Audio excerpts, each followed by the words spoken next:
it's very easy as a senior leader or as a head of health and safety, director health safety, whatever title you've got, to sit in your ivory tower and dictate and say what's going on. I don't talk to people, I don't talk at people, I talk with people. When you're a specialist or a leader, it's very easy to think you're talking to people. If something goes wrong, can you take AI to court? Having trust in them to do the right thing, but giving them the support, the training, the education, the awareness, and giving them confidence to do things. Proudest professional achievement was at a previous employer. We worked really hard and very well together to ensure that we had defibrillators or AEDs at every one of our sites. And the proudest moment was when an 18-year-old picked up the defib because somebody in one of our sites had a medical emergency, and they used that to bring them back and give them another chance.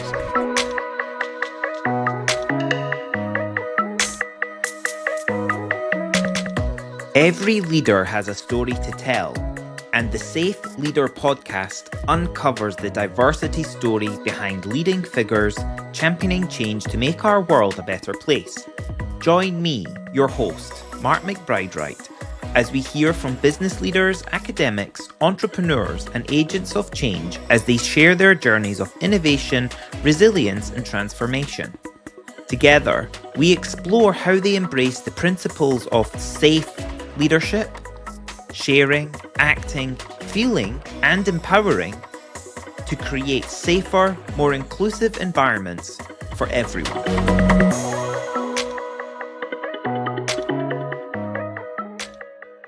Welcome to a new podcast episode of The Safe Leader. I'm delighted to be joined today by Phil Clarke, who is Head of Health and Safety at CARE UK.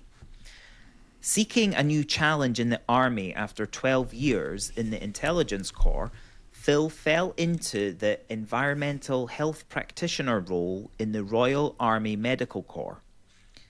After retiring from the Army after 19 years, Phil focused on the health and safety pillar of environmental health and worked for 10 years in private health and social care as the head of health and safety, with his role also encompassing environment, sustainability, food safety, fire safety, quality, and business continuity planning. Phil followed an opportunity to work outside the health and social care sector in construction and facilities management before returning to the health and social care sector as Head of Health and Safety at CARE UK, one of the largest providers of residential care in Britain with over 160 care homes supporting over 8,000 residents. Phil is now on his PhD journey, researching how he can enable and encourage operational colleagues to carry out risk assessments before and whilst carrying out their work at Sunderland University on their professional doctorate programme.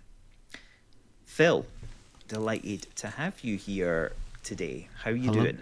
Hello there, Mark. Yeah, I'm doing really fine. It's as we're recording this, it's coming toward the end of an extremely busy week. Made very busy because I'm now on leave, so it's all that mad rush to get things done before you attempt to turn off your phone, attempt to turn off your emails, and have a bit of a relax. Make sure you do. Although I'd be a hypocrite to say that I do when you run your own business. Sometimes there's some things that you can't do, but I do genuinely try and do that now properly, and it's just a skill. It's something we really have to role model as leaders and practice. And I admire you making your life even busier with now pursuing a PhD. Well, I've got to do something in my spare time. It used to be playing probably too much World of Warcraft and too much Middle-earth strategy battle game, if people want to Google that.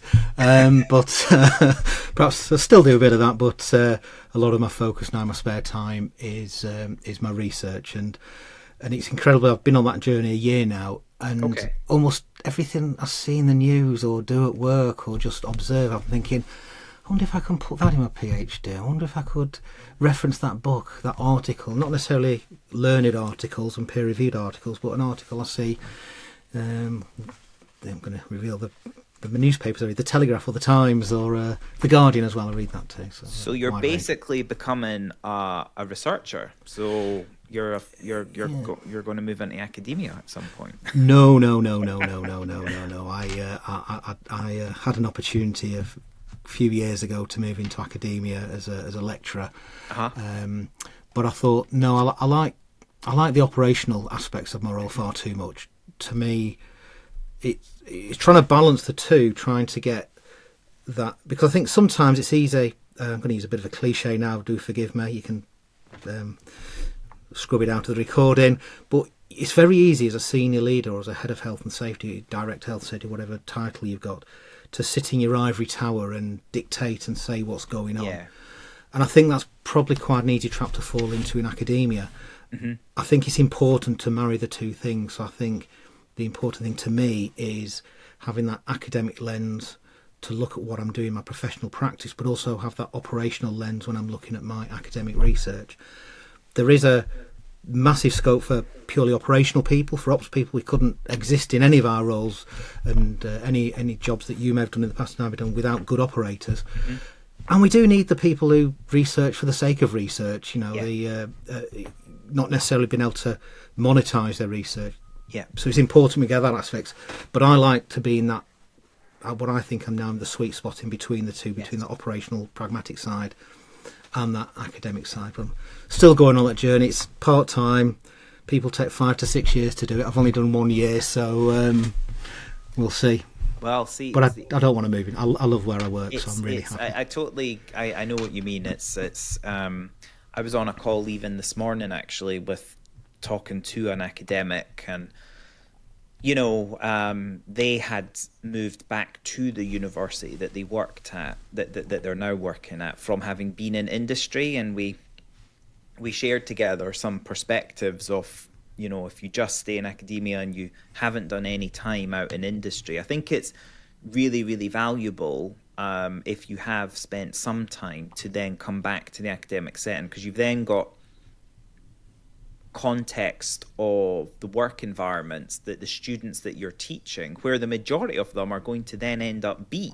Not everyone's going to do a PhD or stay working in the university, so it's good for academics. I always find with the engineering students that we work with at Equal Engineers, their gateway, their perception of what engineering is like beyond the time that they'll be at the institution, it's a little bit skewed if a lot of it's through the lens of the academics, because they're the elders, they're the superiors that have done the degree potentially that the students are then they're being educated to get.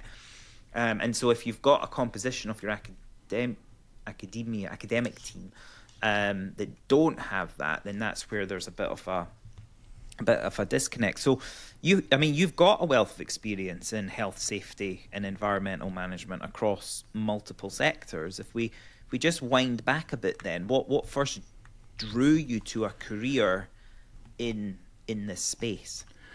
It's a health and safety joke, so I don't expect to laugh, but I fell into it.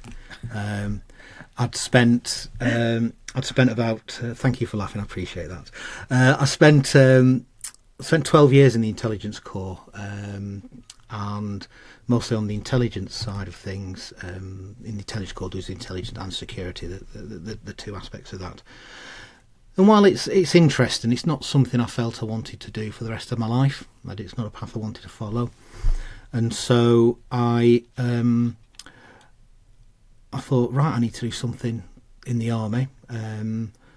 I did toy with leaving the army. I'd already completed a degree in history through the Open University, which is a magnificent institution. I just wish they'd facilitated my professional doctorate journey. But so I did explore being a history teacher in a secondary school, but I spent a few days in a local secondary school and thought, you know what, it's probably not really me. Not for you. So I made a list of jobs in the military which I could transfer to, that had a civilian qualification and direct experience and relevance to civilian jobs. And I identified 3: environmental health technician in the medical corps, a surveyor in the Royal Engineers, and a pharmacy technician in the medical corps.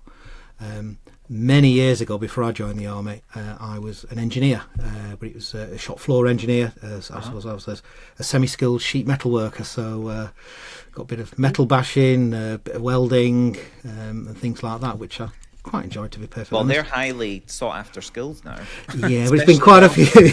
It's quite a few years since I did that, and it's moved on a little bit. But I suppose the concept in welding is still very much the same, isn't it? And initially, I was going to join the army in the Royal Engineers as a surveyor, but I was towards the tail end of the Cold War, and there was still this: there are other ways you can serve your country, sort of thing. So I ended up in the Intelligence Corps, and I looked at the list when the courses were starting, and environmental health was starting first. And I thought, I don't really know much about environmental health, but it looks okay. Let's see if I can get onto that next course. But it wasn't looking likely because it was only just after Christmas it was going to start, and this was just before Christmas. But long story short, I ended up a few days later sat in a classroom with lots of people a bit younger than me. Brilliant. And I really enjoyed it. I really enjoyed learning. I've always enjoyed learning and developing, but I suppose moving into environmental health profession, it sort of codified that CPD, what I would have done it irrespective. And so I did that for about 7 or 8 years until I had an opportunity to retire, I suppose. I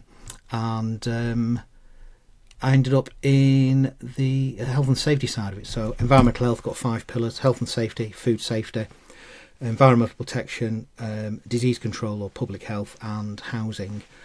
And maybe a bit mercenary, but I saw health and safety jobs paid more than environmental health officer roles. So I'm an EHO, but I've never worked in as a local authority environmental health officer, which is where most people have an interaction with an EHO.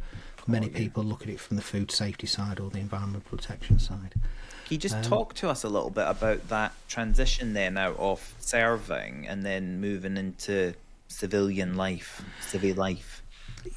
My transition from soldier to civilian, I found it extremely easy, and I think it's got a lot to do with the jobs I did.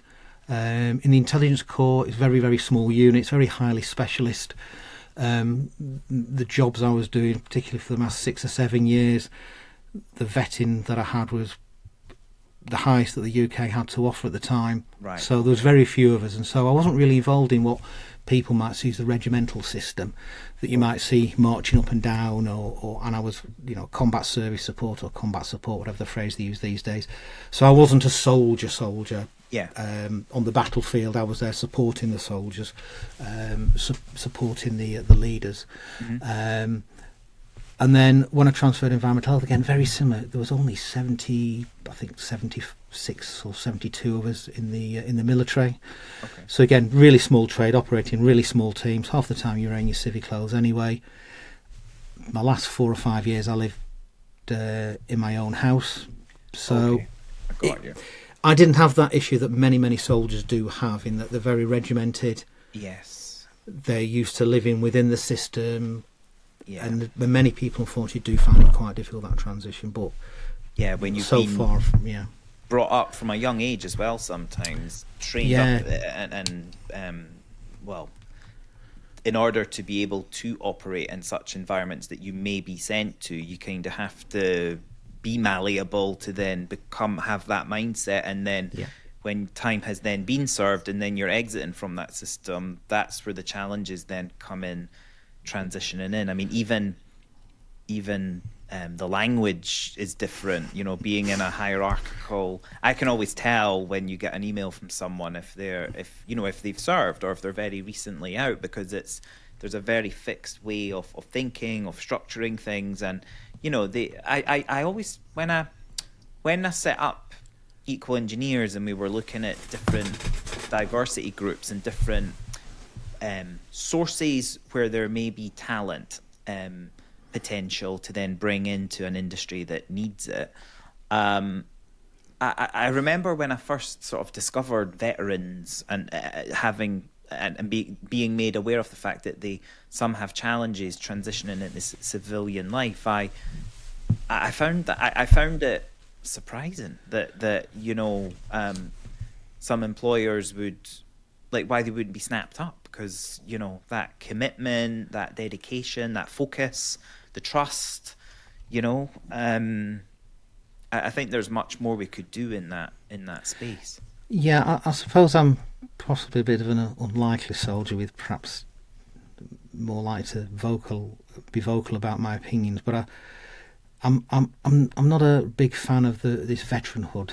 No. I'll take all the discounts and freebies I can get as a veteran. Okay. I've got my forces discount rail card, and I've got the defence discounts and some really good discounts involved in that. But to me, and that's why I found the transition very easy. I never saw it as a job. I was being paid to do a job. Yes. I knew there were risks involved, but I only saw it as a job. Interesting. Rather than a way of life. One of the way of life, yeah. It wasn't your identity. No. It is very much part of my identity of who I am today. I can't dismiss that 20 years or whatever service of not shaping me, but it's not 100% like some people. They're still they wear the regimental blazer and the regimental cap badge on the blazer and the regimental tie and things like that. I tend to use it when it helps. Right. And also I must admit that when I have been recruiting, if anybody's been ex-military, I've generally given them more time to look over the CVs and perhaps find ways of offering them interviews, knowing that a lot of soldiers, you said earlier, found that difficult using that language, and many employers these days don't have that military understanding and background. Yes. I'm still in my early 50s until a few weeks' time, when I'm in my mid 50s. But I grew up in a time when there was 155,000 people in the British Army. Yeah. There was many people, especially in senior positions, who had served in the Second World War. Yeah. So most people knew somebody who'd been in the army or was serving in the army, or the Navy or the Air Force. Yeah. But nowadays there's about 70,000 soldiers and perhaps not more than 120 service personnel altogether. Yeah. It's been a long time since there was conscription, national service and major wars like the Second World War. Yeah. So I don't think there's as many people today understand that military side of things. True. So I suppose, obviously, I've got your book in front of me. Plug for your book. Fantastic. It's the signed one you did for me as well. Oh yeah, you came to the book. I did, yeah. Oh, and it's is being a veteran one of those characteristics or not, I suppose. And when you're looking at diversity within organisations, when you're in the army, there's a few civilians work with you, but perhaps sometimes you don't have that diversity of people, diversity of thought, because you're all from a very similar background. Well, maybe it's just the way you use that influence to guide you and use those experiences when you make decisions, when you make assessments. Yeah. So how? So you're now pursuing your PhD, and I'd love to dig more into that. But to bring us up to that point in chronology, can you just talk us through then what what brought you to be head of health and safety at Care UK? That sounds like such a broad and interesting remit, especially in light of the fact that we've had a global pandemic within this decade. Yeah. Can you just talk us through some of that experience? I suppose when I left the military, I got myself. In fact, I went to university full time for a year to do my masters, because I had my environmental health and my history degree. They were open university within the army, so I wanted to experience life as a full time student, which. Perhaps a slightly different experience age 40 than perhaps yourself or others who may be listening or watching this who went to university 18 or 19. And I had a couple of interim jobs. I still really wasn't 100% sure what I was going to do, not really sure what industry I was going to work in. And I saw this advert for Nuffield Health, and I thought, I've heard of the term Nuffield before. It turns out that Nuffield gave their name to lots and lots of organisations, some military connected, some in Oxford University about medical research and things like that. Yeah. And it turns out college, a nursing home in Bournemouth that morphed into a hospital and leisure centre or wellbeing centre organisation, largest healthcare charity in the UK. And I'd never worked in private healthcare before. I'd never worked in hospitals before. I'd never worked in the gyms either. But I thought, it sounds interesting, a countrywide job, so I applied for it, got the job. The person who gave me the interview, the recruiting director, he was ex-military as well, so I think, that perhaps that military connection helped in that he saw ex-military. And I covered the hospitals, the 31 hospitals we had at the time. That was my remit, and I really enjoyed it. And it was there was a reorganisation, and so my director had been running quite a large department, and so the health and safety bit was hived off, and they created a head of health and safety role, which I was appointed interim. And to be honest, until that time, I was happy doing what I was doing, the lead for the hospital division, but happy that there was a director above me. So I hadn't really thought I want to be a head of health and safety, director of health and safety, whatever term you want to use. And I quite liked it. So when the job was advertised, I thought, I want the job, and successfully got it. And the rest to say is history. So how did that? So you said Nuffield, and then did that become Care UK, or did you? No. There was another reorganisation, so I had an opportunity to move, and so I thought I'd been there 9 years, and thought, it's probably about time for me to do something different. I was thinking I'd go outside the healthcare industry, but I ended up as a temporary job with another hospital group called Aspen Healthcare, and slightly different because it was a smaller organisation. I reported direct to the chief executive, which was not something I'd done beforehand. Yeah, so that was new for you. It was new for me, and I really enjoyed that. And then that was a sort of very much an interim type role. And then I had an opportunity to go and work for Mace, which is a large construction focused company, and I worked in the FM side of things, facilities management. Got you. And I've got to say, I really liked working at Mace. I've heard positive things about. Really good organisation to work for.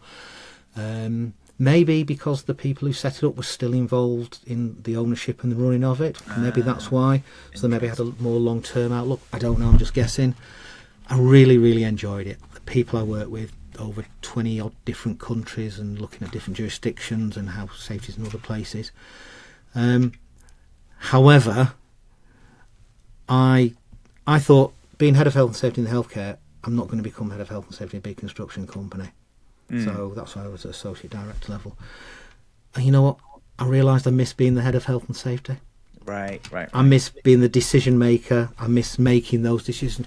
Yes, my line manager was a really awesome person to work for, who supported my decisions. So I had, on paper it was all really good, but I knew there was somebody above me in the organisation. Yeah. And so when I saw this opportunity at Care UK, I thought, you know what, it's a head of health and safety job. I can do that. Fantastic. And as part of the recruitment, I was still umming and ahhing whether I should leave Mace, because it was a really good company to work for. But then for the second round, I went to one of our care homes, and I met a regional director, and to me that sold it. It was being in the care home. I thought this is an amazing place to be, and the enthusiasm from the regional director was absolutely superb. I loved their infectious, yeah. And I thought, literally within seconds of meeting them, it was, I really want to work with you, support you. I really want to work in the care sector. Fantastic. And I love it. Fantastic. So what? I mean, taking the care sector as a sector with similar challenges to engineering in the sense of recruitment, lack of people, waning interest in coming into it as a profession, or a lack of understanding around all the diversity of opportunities that are available within it. How do you find challenges within Care UK with recruitment? Is that a sector-wide thing? Like, what's your sort of opinion on this stuff? It's a sector-wide issue, is attracting people to work in the care sector. It's a relatively low-paid job, working as a carer, working as a housekeeper, working in the kitchens. It is difficult to recruit, and I won't try and be too controversial, but perhaps Brexit and recent within the UK changes in immigration rules has limited. Perhaps it may with the new government there may be changes, but I think it's not a job that everybody can do. Working with residents. Ours are predominantly elderly people, but the care sector also encompasses adults with mental or physical health conditions who need that support. Yeah. But it's not for everybody, and I'm not so sure. I like talking with the residents, talking with their families. I'm just in awe of the way that our carers care for the residents. It's just, it's that compassion, that love they show towards the residents. Yeah. To me, that's a unique skill that I think we do very well in nurturing that. But it is difficult to recruit people. How do you find then? So with the Safe Leader framework that I've created, I'm trying to. I think even at the book launch, actually, someone asked the question, or maybe it was another session I was at. I've been asked it twice, and so it's made me think about, is it a linear process? Do you have to start at share and end at empower? And we've now actually got some visuals where it's actually a more circular process, right? And where you come into it and then you might leave it, but then you always have to come back to it, because we're always learning. We always need to be doing work on ourselves, but also learning about others. And even today, we've redesigned the graphic to have sort of like a little person at the center of a circle, and then the circle's like a target diagram where each quadrant is SAFE. And it made me think, well, we should be at the middle, at the heart of it, And in the tone there, when we were talking about the workforce in the care sector, of it being hard and challenging, but for those who love it, it's very, very rewarding, and maybe for them it doesn't, like the way you felt doing environmental health, where it didn't feel like a job, or you treated it like a job, but it felt like you were there. How do we create that uplift, that empowerment? Are there because I can imagine it can be a sector where it can be quite, like any sector in life, there's ups and downs, but I can imagine it can be very, very challenging. So how do you maintain staff morale, maintain that fun, that joy, when they are a stretched workforce? It can be a very stressful environment, and mental health, ill health rates within the care sector, I've read, are quite high as well. So how do you create that fun? I suppose I look from it through that vision from my core role of health and safety, is that what part can I do in that developing our workforce? And to me, it's having trust in them to do the right thing, but giving them the support, the training, the education, the awareness, and giving them confidence to do things. And so it's linked to the PhD that I'm the area of researching at the moment, is how can we empower people to do things? And for me, it's how to empower people to make risk assessments when they're lifting a resident or the the alarms go off, and it's how they react to it to keep the residents safe. Mm-hmm. And I think by having trust in your in your colleagues, and there's some things that I'm involved in. So we have colleague voices where colleagues from the homes can speak with leaders within the business to give feedback and to show that we do listen, and we do very much take into account what our operational staff and our operational colleagues are doing, because to me it's very much focused about our operational teams and supporting them, because they're the people that are providing the care, or from a wider perspective they're the phrase perhaps seen recently that we don't use coal anymore for our power. We used to use and when the phrases come out of use, people at the coal face. I suppose younger people might not understand that term, maybe. People at the wind turbine face. Yeah. We're going to have to change our terminology as we move on in the history. Language evolves. Language grows. But I've always found language is really important, no matter where I've worked. I've always, to myself, I've thought, I don't talk to people, I don't talk at people, I talk with people. Yeah. And when you're a specialist or a leader, it's very easy to think you're talking to people. They're hanging on everywhere because you're giving instruction, command, or whatever. And I think where I work, and I've been very fortunate where I've worked in the past, is very much you're talking with people. Yeah. And other cliches and stuff, people go on the journey with you because they know that you actually genuinely do care. And it's not just paying lip service to some things. I think that really helps as well. And it's also celebrating people. But even as a leader, it's nice when you can build that relationship with people. I mean, obviously people do look to you to lead and be led, because that's the role you're in. But sometimes I've felt sometimes when I'm in that role and I'm reading the room, and that's the energy of the room, but actually I want to be supported with input and it be a collective thing that we're working on to try and problem solve, and rather than a bunch of people looking to me for the answers, and I don't have the answers. I want us to try and create the answers together. Like, I've kind of done what I think I can do. I'm in unknown territory now. I've got no reference points for where this opportunity or problem or whatever might go, But isn't that part of being a leader, is that you don't know the answer to every question, but you can go back to look at what you've done in the past and how you've come to decisions, and you can use those lessons that you've learned. But I think also it's about having a good network. You've got your work network, your formal network. I'm very fortunate that my contemporaries and people I work for are very open to discussion and got a very open style. Yeah.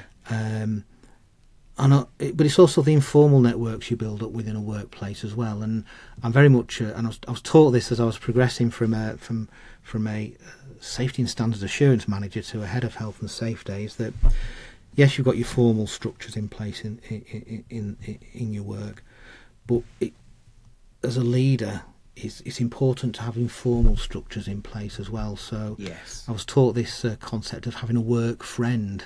Okay. So that's somebody who's on a similar sort of, I'm using military, a similar sort of rank to you, similar sort of level within the organisation, but they're not in your direct chain of command. They're in a different department. Yep. But being able to talk with them, discuss things with them, no judgment, because what you're doing has impact, because all the business is very much interlinked to good business, but you're not part of that direct links, and it's good to be able to have that different perspective as well. And I've just thought of something that's coming to mind now. Is when there's your book launch, that was at was it Arup, was it? Yes. Arup in London. It was James Pomeroy was saying having these different perspectives, and he was saying that the PPE we're wearing and lots of the ways we work in and the way we do things were developed 30-40 years ago by a very similar group, white, male, middle-aged. So they saw it through that lens. Yes. And that's just come to me thinking, whenever I've got an issue or just want to talk through something, my work friend, they're not looking through a health and safety lens. They're looking at it through another lens from their department. So it gives me a different perspective. And absolutely, it's all, and these things, sometimes you need somebody to say that, and you don't realise that perhaps you've been working that way in that totally. diverse and that's way part without of the process of learning, and you doing your research as well. You'll start to make cross connections of experiences you've had in your life, either through attending a talk, and you'll realise that you've actually been applying the theory of that practice already. You just haven't had a name for it or realised that it is what has been described. And I guess part of the challenge is for those who are not doing it to encourage people to. It's the whole classic diversity doesn't come naturally. We have to proactively seek it in order to enrich our inner frame of reference, because we do surround ourselves by people who look like us, sound like us, or are from our communities. I suppose going back to my early military days, it was very much white. I was in one of the few jobs where there was at the lower and medium levels, there was a very healthy mix of male and female, but there was very, very few different coloured faces. People were mostly from a Christian sort of background, although I've been an atheist for as long as I can remember, but you're still brought up in that sort of manner from the little village I was brought up in. And when I was in the military for my first half of the career, being gay was a criminal act. Being in the military, so you've almost been anti-diverse and almost encouraged not to have a diversity of thought, in particular because of the nature of work I was doing. It was very difficult for people from overseas to have that history where they could be vetted and interviewed and people about the past. So there's self-selecting barriers you put in place, but there's barriers that other people put in place, but naturally the way you're brought up as well. And I guess on that, in the military, there's been a movement in the last decade to really shift. I was at the Stonewall Workplace Conference in, I think it was it was either 2015 or 16, when whoever was head of the Ministry of Defence at the time, Ruth Hunt was the CEO at Stonewall, and it was they did a public apology it was for how Alan Turing had been treated. So they sort of issued a formal apology to his family and what have you. But no, when I used to work in a government services business unit within and a lot of the people in there had served, and because the company had a lot of government contracts, it was actually a really good source of recruitment, bringing former veterans into the business. And so I met people in there who hadn't been out, throughout the 80s, 70s, 80s, 90s.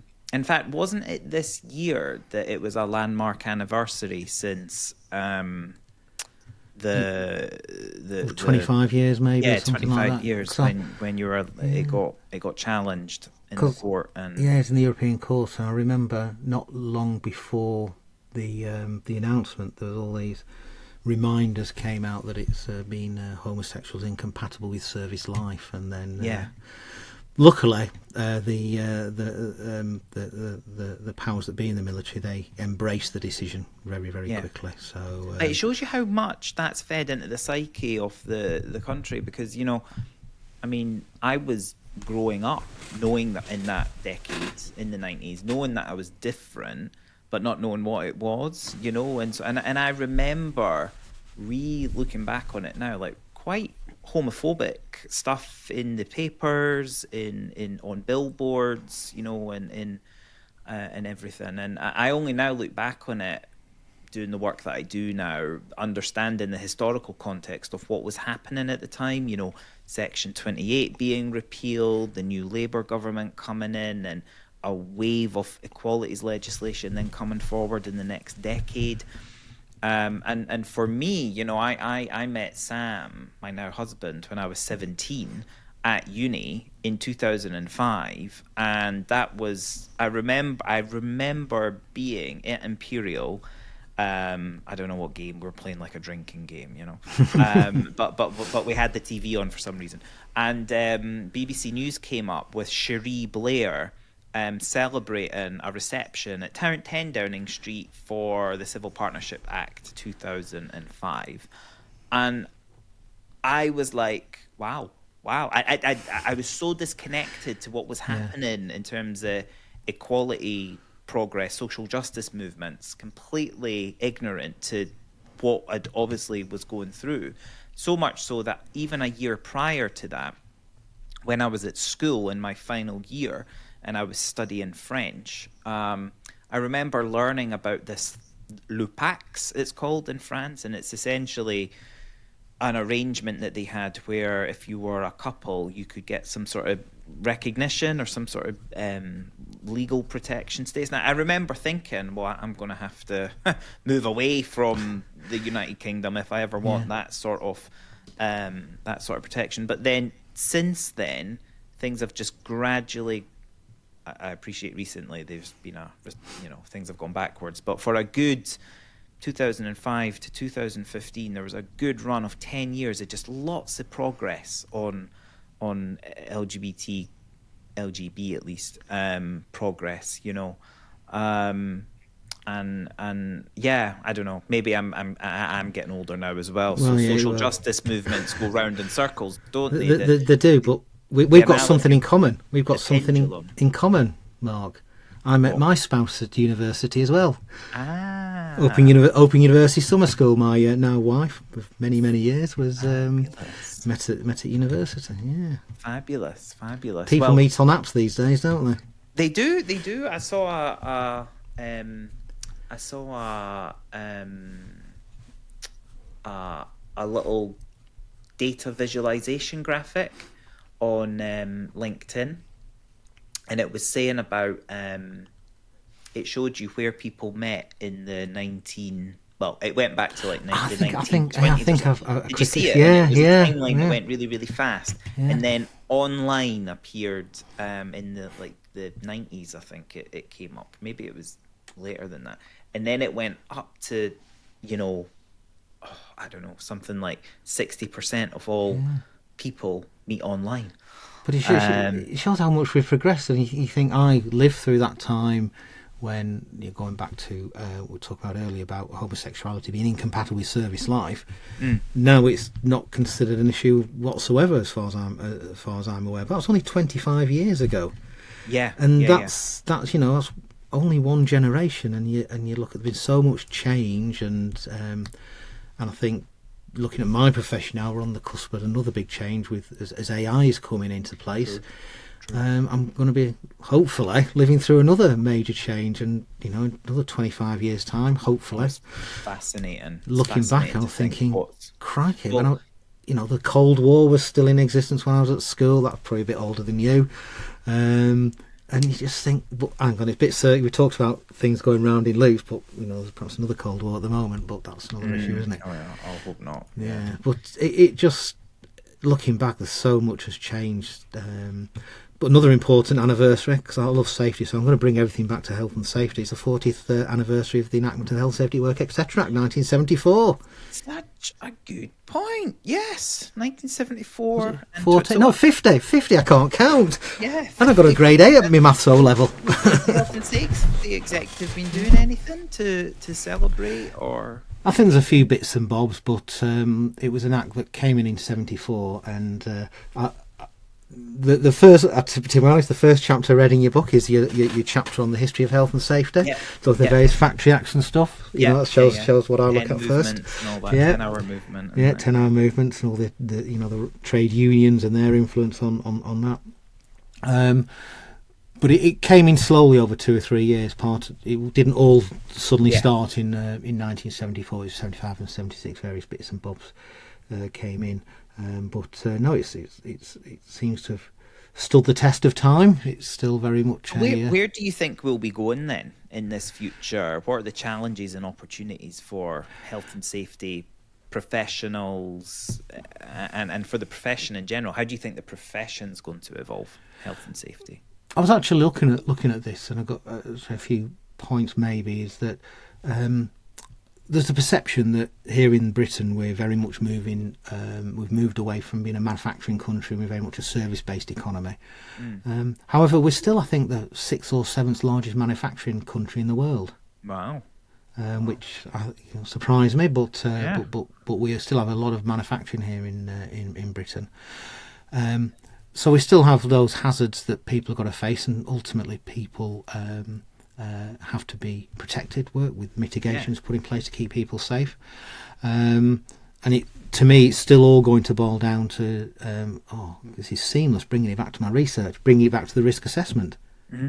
It's just that different mitigations and different hazards may be emerging. So you've got the nanotechnologies, how's that going to impact? You've got the AI, how is that going to impact? If something goes wrong, can you take AI to court? Oh, yeah.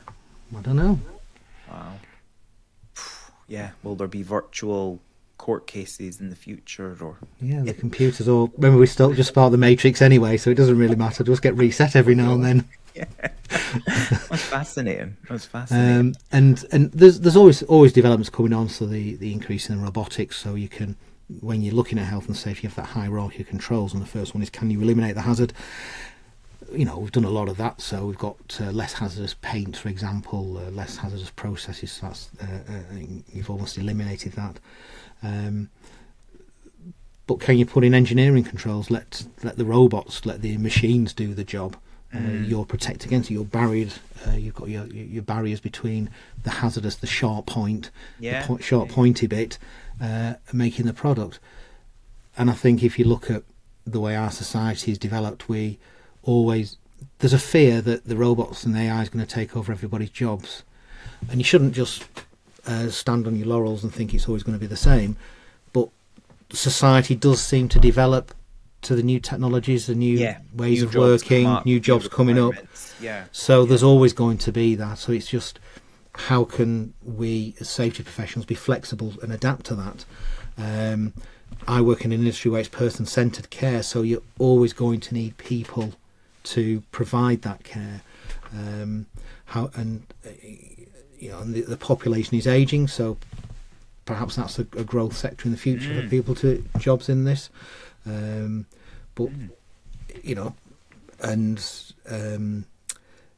much are we going to get more leisure time? So opportunities there. Well-being. Well-being is another, because it's important that some people are very critical of the role of mental health and well-being within health and safety. But I see it very much that it's part and parcel of safety, in that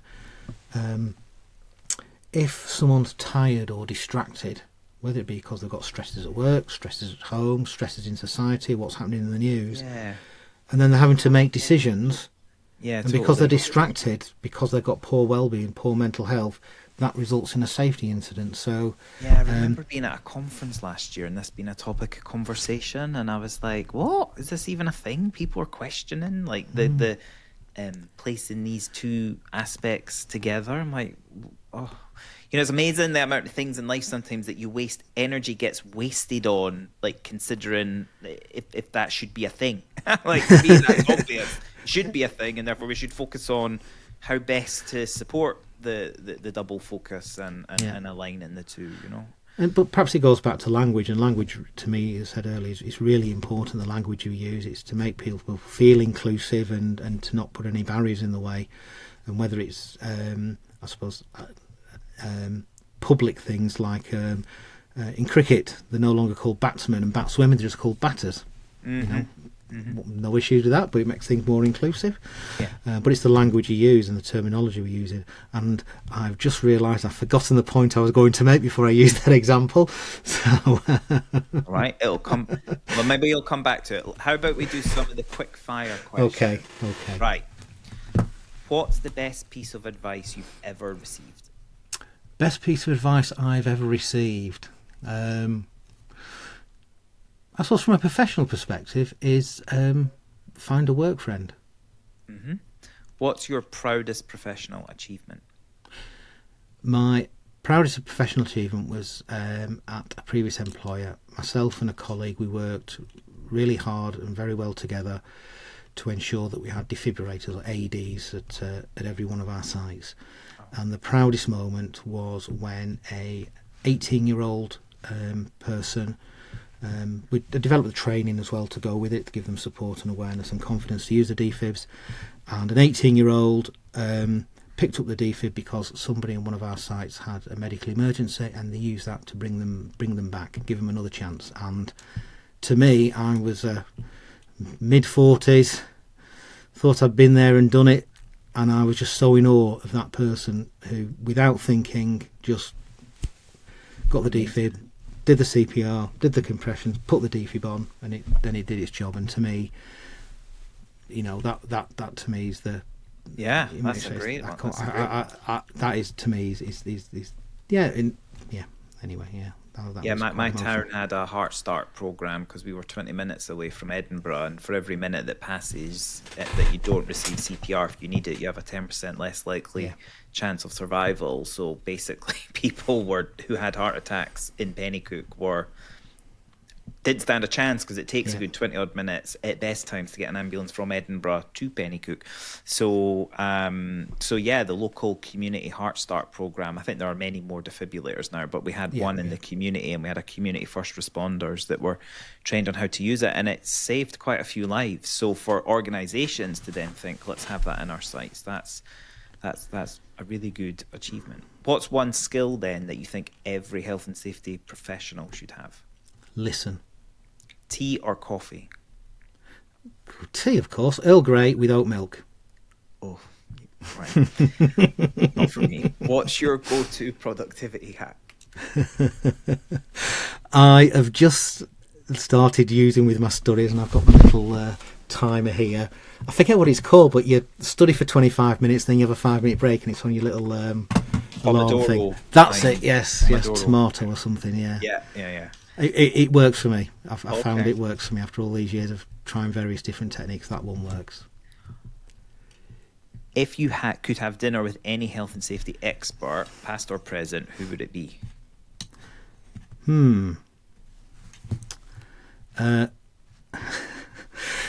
Robins. Lord Robins, Alf Robins or whatever he's called. He was the one who led the commission that created the Health and Safety at Work, etc. Act, which focused on the risk. It's the people who ran the business, who worked in the business, the best place to do the risk assessment and put in place mitigations. Because I would ask him, how can somebody who was so useless as a politician, so useless as a chair of the NCB, etc., create such a wonderful, almost perfect act of parliament? What's your favourite piece of health and safety technology or innovation? I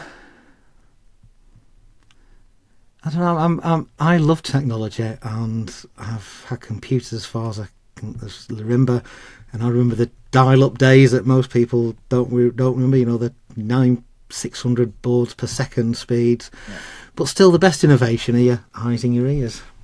Nothing's beaten that in technology since your eyes and ears, so you can look and you can listen. Get your instinct. What's the one thing you do to relax after a long day? It used to be play World of Warcraft, or go on the battlefield on the table and playing the Last Alliance, led by Elendil and Isildur, in a game of a Middle-earth strategy battle game. Or I like watching. I'm a big Lord of the Tolkien fan. Love the books. Oh yeah. Constantly rereading the books. Constantly listening to the books. Amazing. Films are not bad, and there's TV show, but sometimes I'll have it in the background, one of the films or one of the TV shows. What's the most exciting project you've worked on? The most exciting project I've ever worked on. I don't know. Is there anything exciting in health and safety? I'm working on a project to bring some various checks and stuff we're doing online. That's good. That's been really useful, and the trials have gone really well, and it's really engaging and helps our people. But going back to what I said about the DFIB project, that was something that I'm really proud of the work we did there.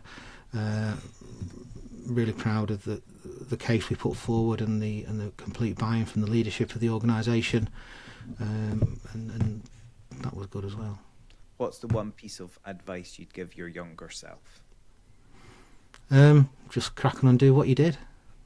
I don't believe in looking back and with regrets. It's life's too short to live a life full of regrets, I think.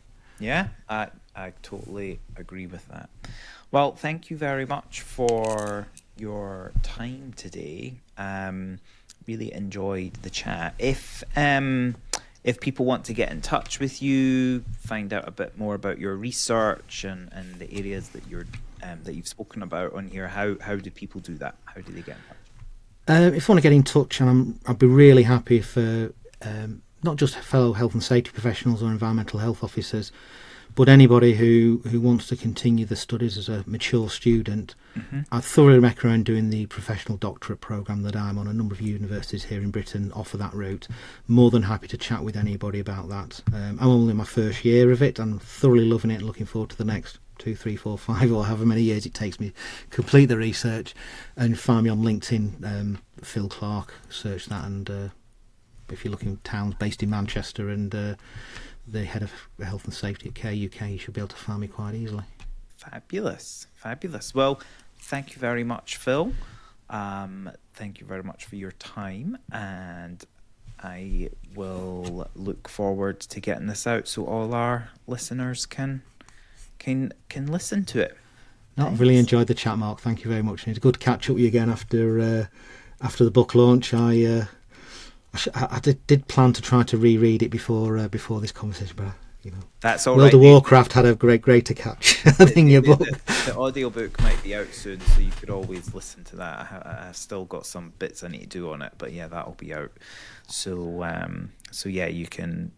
I found recording it a different experience to writing it, and I found it easier to, ironically, understand my own content through reading it in a single sitting. That's just a quick question. And so you've written the book. Do you still see it as the book that you wrote, or can you now look at it as though now it's been published and it's out there, as though it's a book that I had certain thoughts on, other people may have different thoughts on, and the learnings from the book than you hoped for or maybe expected? It's now that it's out there and people are starting to read it, and people who then I've never met are getting in touch. That's where I think it was actually the book launch that I had that it's surreal experience where, because up until then it had been people who'd my team, people who I trusted to do a copy edit or proofread it, stuff like that, do the developmental edit, my publisher, family and stuff. But it was when it was out there, meeting people then who'd read it in its final state, and were then repeating back to me content that was in the book. I just found it a bizarre experience, because I'm I remember having the conversation with someone. It was one of the case studies they were recounting to me that's in the book. And I was like, yeah, how do you know that? My internal voice was thinking, how do you know that? Are you reading my brain? Well, of course they've read it, because I've written a book and they've read the book, and that's what they're talking about. So I'm adjusting to that as an author, which is if anyone's written a book out there, maybe that's happened to them. So it's that's quite a different experience. So what I'd like to do now is get it more embedded. I'm told that if you ever, it's a bit like doing a PhD, it is a marathon, it's not a sprint. So the book launch and seeing it through its first year and celebrating all the milestones and getting out and talking about it. That's why I'm doing these podcasts, to bring the community together. I'm building out a newsletter as well, where I'm going to be doing more regular posting, and I'm interested to know if there's a community of safe leaders. Could we build a community of safe leadership? And count me in. Yeah. Brilliant. Well, thank you. I'm just in content creation mode right now, and I'm in New York now for a few years, so just seeing what happens. And nice to know the community will have at least one member. Brilliant. Thanks so much. Oh, no, thank you. No, I really enjoyed it. Thanks a lot. You have been listening to the Safe Leader podcast, uncovering the diversity story behind leading figures championing change to make our world a better place. If you have enjoyed the episode, please subscribe to the Safe Leader podcast on your podcast platform of choice and get notified when a new episode goes live. Did you know that we also offer a full transcript on each of our podcast episodes? Check out my website, markmcbridewright.com. Here, you can also explore the training, coaching, and keynote speaking services I offer. And whilst you're there, why not join the Safe Leader community by subscribing to the Safe Leader Insights mailing list?